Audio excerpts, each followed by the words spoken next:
নমস্কাৰ। আজিৰ এই ভিডিঅ'টোলৈ নৱম শ্ৰেণীৰ সকলো ছাত্ৰ ছাত্ৰীকে স্বাগতম জনাইছোঁ।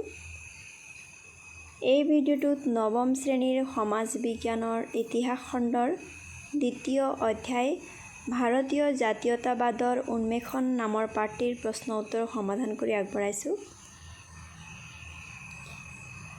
11 নম্বৰ প্ৰশ্ন, আলিগড় আন্দোলন কি? এই আন্দোলনে মুছলমানসকলক কেনেকৈ আধুনিক চিন্তা চৰ্চাৰ পথ দেখুৱাইছিল লিখা। উত্তৰ, ভাৰতীয় মুছলমান সমাজক আলিগড় শিক্ষানুষ্ঠানৰ মাধ্যমেৰে আধুনিক শিক্ষাৰে শিক্ষিত কৰি তেওঁলোকৰ মাজত জাতীয়তাবাদী ভাৱ চিন্তাৰ সঞ্চাৰ কৰাটোকে আলিগড় আন্দোলন বুলি কোৱা হয়। মুছলমান সমাজক আধুনিক চিন্তা চৰ্চাৰে পুনৰুজ্জীৱিত কৰি তোলাৰ ক্ষেত্ৰত ছাৰ ছৈয়দ আহমদ খানৰ অৱদান উল্লেখযোগ্য। তেওঁ মুছলমান সম্প্ৰদায়ক পাশ্চাত্য শিক্ষাৰে শিক্ষিত কৰি তোলাৰ উদ্দেশ্যে 1864 খ্ৰীষ্টাব্দত গাজীপুৰত ইংৰাজী আদৰ্শ বিদ্যালয় স্থাপন কৰে। 1875 খ্ৰীষ্টাব্দত তেওঁ আলিগড় মহম্মদান এংলো-ইণ্ডিয়ান কলেজ প্ৰতিষ্ঠা কৰে। কম সময়ৰ ভিতৰতে অনুষ্ঠানটো পাশ্চাত্য সাহিত্য সংস্কৃতিৰ আধাৰত জ্ঞান চৰ্চাৰ এটা অন্যতম কেন্দ্ৰত পৰিণত হৈ পৰে। ছৈয়দ আহমদ খানে আলিগড়ত স্থাপন কৰা শিক্ষানুষ্ঠানটোৰ যোগেদি মুছলমানসকলৰ মাজত ৰাজনৈতিক চেতনাৰ বিকাশ ঘটাইছিল। জাতীয় কংগ্ৰেছ প্ৰতিষ্ঠাৰ পিছত কংগ্ৰেছ সমভাৱাপন্ন আন এটা জাতীয় অনুষ্ঠান গঢ়ি তোলাৰ বাবে আলিগড় এংলো-ইণ্ডিয়ান কলেজে বিশেষ বৰঙণি আগবঢ়াইছিল। এই ক্ষেত্ৰত কলেজৰ অধ্যক্ষ থিওডৰ বেগে বিশেষ আগভাগ লৈছিল। এই অনুষ্ঠানটোৰ যোগেদি ভাৰতীয় মুছলমানসকলৰ পাশ্চাত্য শিক্ষা সংস্কৃতিৰ সংস্পৰ্শলৈ অহাৰ বাট মুকলি হৈছিল। অনুষ্ঠানটোত শিক্ষা লাভ কৰা এচাম শিক্ষিত ব্যক্তিয়ে মুছলমান সমাজত নেতৃত্ব গ্ৰহণ কৰি সমাজক বহু পৰিমাণে কুসংস্কাৰৰ পৰা মুক্ত কৰিব পাৰিছিল।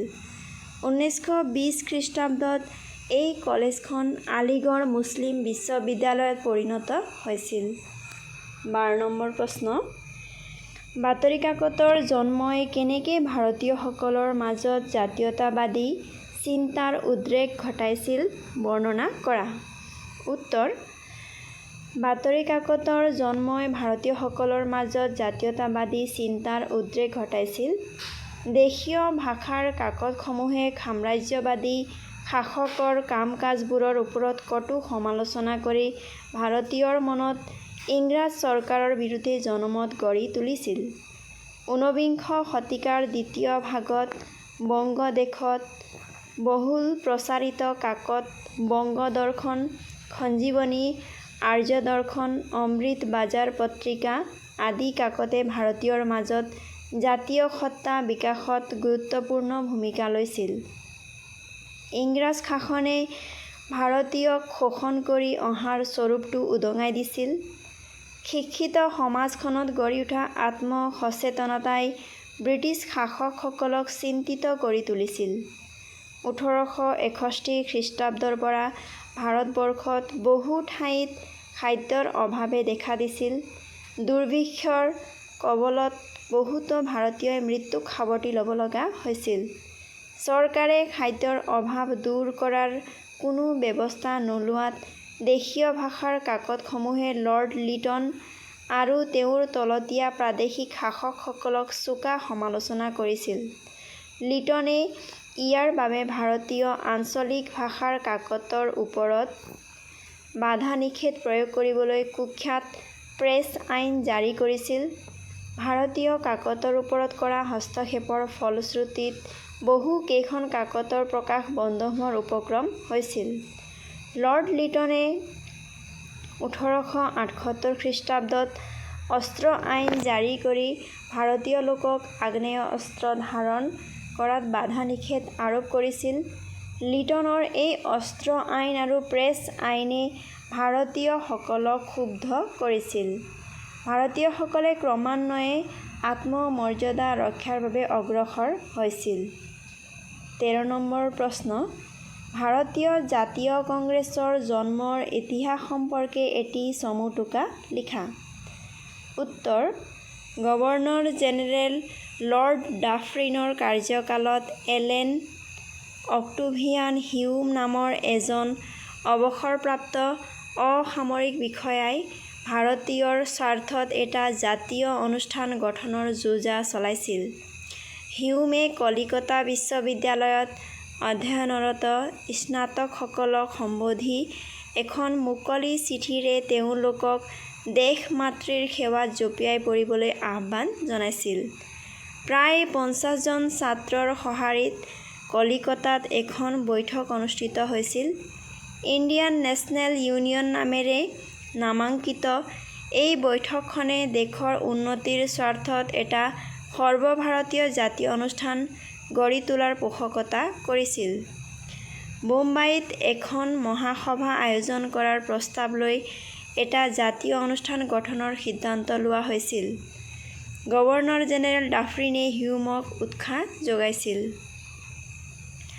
1885 খ্ৰীষ্টাব্দৰ 28 ডিচেম্বৰত বোম্বাইৰ গোকুল দাস তেজপাল সংস্কৃত কলেজত মহাসভাখন অনুষ্ঠিত হৈছিল।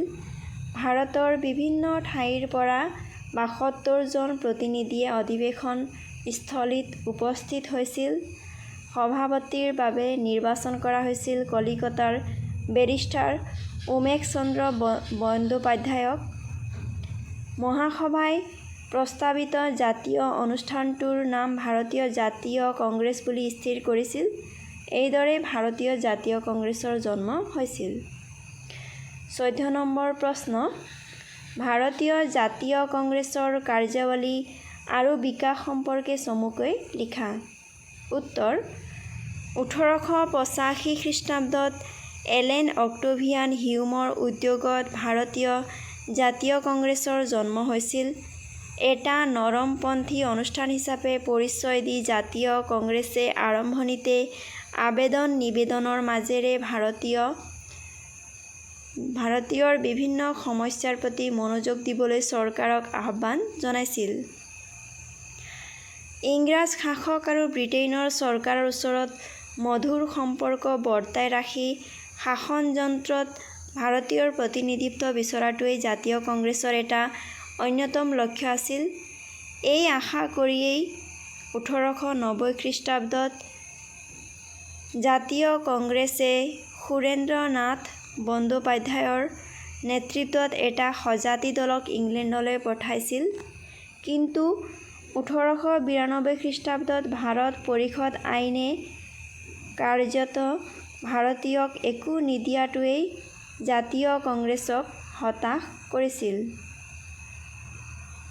শান্তিপূৰ্ণ উপায়েৰে ব্ৰিটিছৰ পৰা বহু আশা কৰিও একো নোপোৱাত কংগ্ৰেছৰ এচাম নেতা-কৰ্মীৰ মনত প্ৰচলিত চিন্তা ত্যাগ কৰাৰ মানসিকতা গঢ়ি উঠিছিল। কংগ্ৰেছৰ ভিতৰতে এটা নতুন শক্তিয়ে গা কৰি উঠিছিল। তেওঁলোকে আবেদন-নিবেদনৰ পন্থা পৰিহাৰ কৰি ব্ৰিটিছৰ বিৰুদ্ধে সষ্টম হ'বলৈ সকলোকে সকীয়াই দিছিল। 1905 খ্ৰীষ্টাব্দত বাৰাণসী জাতীয় কংগ্ৰেছৰ সভাপতি গোপাল কৃষ্ণ গোখলেৰ নৰম সুৰৰ ভাষণ বিপিন চন্দ্ৰ পালে বিৰোধিতা কৰিছিল। 1907 খ্ৰীষ্টাব্দত ৰাসবিহাৰী ঘোষৰ সভাপতিত্বত অনুষ্ঠিত কংগ্ৰেছৰ চুৰাট অধিৱেশনত জাতীয় কংগ্ৰেছ দুটা ভাগত বিভক্ত হয়, এটা চৰমপন্থী আনটো নৰমপন্থী। চৰমপন্থীসকলে অৰবিন্দ ঘোষৰ নেতৃত্বত স্বৰাজ, স্বদেশী, জাতীয় শিক্ষা আদি বিষয়সমূহৰ ওপৰত আস্থা ৰাখি ভাৰতীয়ৰ মাজত ৰাজনৈতিক জাতীয়তাবাদৰ গতি বৰ্তাই ৰাখিছিল। 1916 খ্ৰীষ্টাব্দলৈকে চৰমপন্থীসকলে মূল জাতীয় কংগ্ৰেছৰ পৰা আঁতৰত আছিল।